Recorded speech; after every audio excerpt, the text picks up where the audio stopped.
expecting a baby or perhaps trying to get pregnant, it is very important to fuel your body with minerals. And for many women, a prenatal vitamin is part of that routine, but you may be wondering if you're taking the right one. I want to welcome back Dr. Matthew McAleese from the Charlotte Health Center. He is here with some information tonight that could surprise you. Good to see you again. Yeah, good. Thank you. And apparently it's your birthday? Yes, it is. Happy birthday! Yes, it is. Thank you very can thank much. Producer Amanda for putting that into the script. First of all, you say that healthy habits increase your chance of becoming pregnant. Yeah, absolutely. Yeah, I mean, you have to. The body can naturally, want to avoid getting pregnant because it is such an intense process of creating a human life. So you really want to make sure that you're taking care of yourself leading up to the time where you might be trying to do that. And I understand there are some foods, 3 really, that you should stay, or 3, I guess, overarching categories that you kind of need to stay away from if you're trying to get pregnant. Yep, there are 3 we recommend you stay away from. You can see them here. First off, you want to stay away from the artificial sweeteners. Okay. They're neurotoxic. They really irritate your brain, spinal cord nerves. They increase pain. They're not good. You want to stay away from caffeinated drinks. Those Coffee. are going to. Yeah, I know. I'm sorry. This is going to make or break a lot of women, I think. I'm sorry. But those really tax your adrenals. Okay. And same thing along with sugar. You're going to raise your insulin levels. And the reason these 3 are these 3 is because they really strip vitamins and minerals out of the body when you metabolize them and eat them. Okay. And so, baby's made from mom. So if you're consuming a lot of these foods that are already stripping nutrients out of the body, then you try to create a baby, it's not a good recipe. It's not a good situation. No. So ladies, if that is in your future, you need to back off the artificial sweeteners. No added sugars. I mean, not just what you find in soda or diet soda, but really a lot of foods. That's right. I mean, just stay away from it altogether. Got to read your labels. Yeah, you do. I'm all about that with Team No Sugar. You read every label all the time. That's right. So moving on, Dr. Matthew, once you're pregnant, doctors, of course, recommend that you take a prenatal vitamin, but how do you choose the right one? Okay, great question. So the first thing you need to do is you want to make sure you get it from a reputable source. So I don't know if you saw, I think we even talked about last time the big controversy with a lot of the brand name vitamins.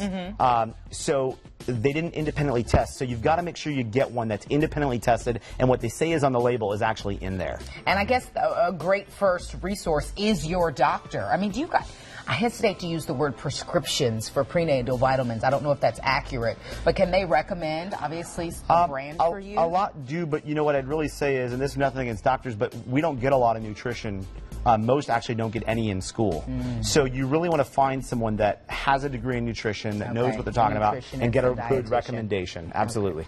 And what should you look for in a prenatal vitamin? I mean, you want ones that are independently verified, but what else? So you want to make sure that it's coming from a whole food. So that's the setup that we have here. So iron comes in a couple different forms, and this is just an example. But a lot of vitamin manufacturers will create the vitamin from like iron rock. Okay, well the body doesn't like that form of iron.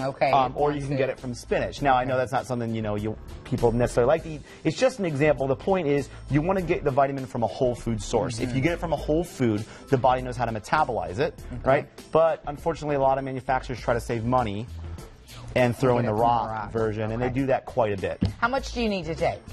So, good question. That is something you really need to have a blood test for. I mean, a lot of these vitamins are set up for the average person, but who's average? Right. You could be anemic. Exactly. You could be struggling on the vitamin D side. I know that it's important for women, particularly of childbearing age, to make sure they're getting enough folic acid. Yes. So you're saying that you should have a blood test. Right. So you really need to get a blood test. That's the bottom line.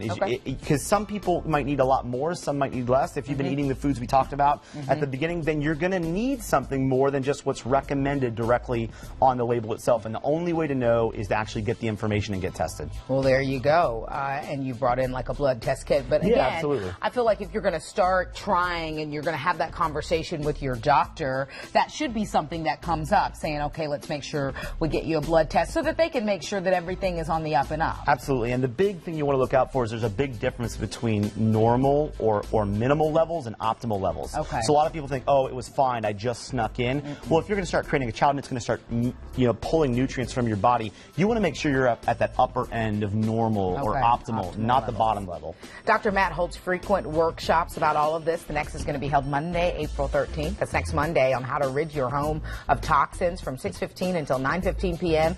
at the Charlotte Health Center. That is on Park Road in Charlotte. You see the address there. But if you're scrambling for a pen, not to worry. Head to WBTV.com right now and look in the Web Extras section under the Home tab. Dr. Matt, we appreciate your time tonight. Thank you so much. Thank you so much for being here. Absolutely. We'll see you next time. Okay. And enjoy your birthday. Thank you. I will.